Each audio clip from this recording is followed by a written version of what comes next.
여러분 안녕하십니까? 국민의힘 한동훈 비상대책위원장이 첫 일성 연설에서 뭐라고 강조했습니까? 전과사범 이재명 당대표를 거론하며 386, 486, 586, 이제 686까지 종북 주사파 세력들이 대한민국을 침몰시켰으며 내년 총선은 종북 주사파 운동권들 청산하겠다라는 한동훈 위원장의 의지를 분명히 드러냈지요.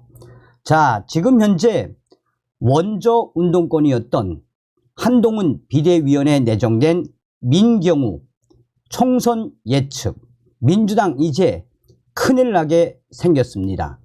답은 무엇이다? 한동훈이다. 정성산TV 좋아요, 구독, 알림은 큰 힘이 되겠습니다. 2024년 총선 중간평가를 전망해보자면 리더십 제3지대, 낡은 곳과 새 곳 대결, 청년 정치 감당하기 어려울 정도로 망가져 물리적 40대에서 50대 기대, 엘리트 보수 면모, 대표 인물 한동훈, 국힘 박빙 우세 예상. 오는 2024년 4월 총선은 한국 정치사에 운명을 가를 가장 중요한 분수령이 될 것입니다. 그럼 총선은 어디쯤 와 있을까요? 몇 가지 키워드로 이를 살펴보겠습니다. 첫 번째 키워드는 리더십. 여권은 기업으로 말하면 윤석열이라는 강력한 오너가 있는 셈입니다. 내부에 복잡한 문제가 있다고 하더라도 최종 결정자로서 대통령의 존재가 살아 있습니다. 범여권은 대통령의 지도력으로 35%의 지지가 유지되고 있고, 이는 난마와 같이 얽혀있는 전국의 매우 강력한 자산입니다. 반면 범야권 민주당은 이재명 리스크에 크게 흔들리고 있으며 이는 이제 시작에 불과하다는 것입니다. 지난 11월 30일 데일리한 여론조사에 따르면 이재명 사법 리스크에 대해 국민의 57.9%가 동의하고 있습니다. 이재명 사법 리스크는 어디로 튈지 모르고 이는 다시 정치적 세력 재편에 영향을 주고 있습니다. 최근 이낙연 전 대표의 행보는 이재명 사법 리스크와 밀접한 연관이 있다고 보아야 합니다. 문제는 이재명의 사법 리스크뿐만 아니라 여기저기서 분당 움직임까지 터지고 있으며 이 속도는 매우 빨라지고 있습니다. 두 번째 키워드는 제3지대 전망이 불투명하거나 어둡다는 점. 먼저 지적할 것은 선거구제 협상입니다. 기존의 연동형 비례제 대신 병립형이 채택된다면 정치 구도는 양당 체제로의 구심력이 강화될 것입니다. 연쇄적으로 이준석, 조국, 송영길, 신당 등의 전망이 매우 어두워집니다. 더 근본적인 것은 전국이 양당 간의 진영 대결로 고착되는 조건에서 3당의 여지가 크지 않다는 점입니다. 이준석, 조국 등의 모색이 주목을 받는 듯 하지만 궁극적인 차원에서는 입지가 크지 않을 것입니다. 더 큰 문제는 이준석, 조국 등의 제3지대 모색의 미래 비전과 건강성을 확인하기 어렵다는 점입니다. 이준석 전 대표가 포괄했던 청년 정치의 가능성과 별도로 이준석 당대표는 본인의 의지, 미래 비전 등에서 근본적인 위문을 제기받고 있습니다.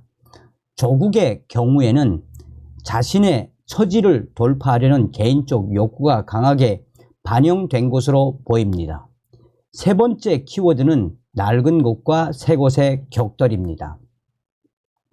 국민의힘 혁신위는 우여곡절 끝에 아무런 성과 없이 끝이 났습니다. 혁신위가 제기했던 중진들의 험지 출마 등은 없는 것으로 정리되었습니다. 서울 출마를 공언했던 하태경 위원은 종로구에 출마하겠다는 모순된 선언을 했습니다. 더불어민주당 노웅래 위원의 지역구에는 조정훈, 신지효 등이 경쟁적으로 출사표를 던졌습니다. 이런 흐름을 관통하는 키워드는 국민의힘 내에 보수적이고 이기적인 흐름이 강화되고 있는 점입니다. 반면 원희룡, 한동훈은 사실상의 정계 진출을 선언하며 파란을 일으키고 있습니다. 한동훈 장관에 관한 생각은 다를 수 있습니다. 필자는 한동훈은 개인 인기에 더해 미래 가치를 대변하고 있다고 봅니다. 현재의 야권 정치를 386 운동권 이념형 정치라고 한다면 이에 대응하는 대척점의 정치를 무엇을 규정할 것인가 필요합니다. 청년 정치가 그 대항마가 될 수 있으나 아쉽게도 청년 정치의 전망은 밝지 않아 보입니다. 필자가 볼 때 청년 정치는 감당하기 어려울 정도로 망가져 있습니다. 필자는 청년 정치 또는 청년의 사회적 진출에 대한 애정을 갖고 여러 갈래로 접촉을 해왔습니다. 그러나 정치권에 가까운 청년들일수록 미래에 대한 패기를 갖고 기성 질서에 도전하기보다는 기성세대에 순응하며 미래를 설계하는 모습을 보고 아연실색했던 기억이 적지 않습니다. 청년 정치가 그러하다면 물리적으로 40대에서 50대에 기대할 수밖에 없습니다. 한동훈이나 조정훈이 그런 사람들입니다. 또한 이들은 386의 이념, 운동권 정치에 대해 엘리트, 보수의 면모를 가지고 있습니다. 한동훈이 등장한다면 그야말로 민주당은 난리가 날 수밖에 없습니다. 민주당의 운동권, 이념 정치에 맞서는 세 가지 경향, 60대 이상의 영남 보수, 40대, 50대 엘리트 보수, 20대, 30대 청년 정치 중 가장 가능성이 큰 것은 40대, 50대 엘리트 보수이고 이를 대표하는 인물이 바로 한동훈이라고 봅니다. 전체적으로 보면 국민의힘은 대통령의 리더십이 유지되는 가운데 새 것과 낡은 것이 경합하는 구도로 할 수 있습니다. 반면 민주당은 퇴로가 없어 보입니다. 내년 4월까지 이재명 당대표의 정치적 생존을 중심에 두고 여타의 것을 차단하는 길 외에는 민주당은 다른 길이 아예 없다고 보면 됩니다. 민주당은 그만큼 대악재에 부딪혀 있습니다. 민주당은 시간이 흐를수록 감당하기 어려운 내용에 직면할 것입니다.